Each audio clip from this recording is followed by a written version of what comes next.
Earrings right? அது எதுவும் இல்லம்மா. எனக்கு புரிஞ்சிடுச்சு. இந்த மாதிரி டிசைனா கல் வளையலும் கண்ணாடி வளையலும். பாத்தியா உங்க பாப்பா என்ன பண்றாரு?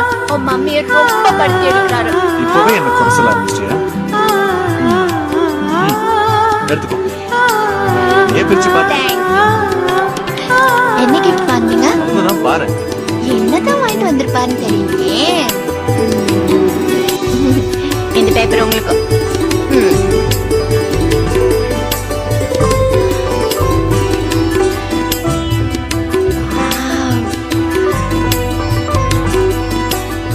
Very beautiful gift. Mother Mary and Jesus Christ.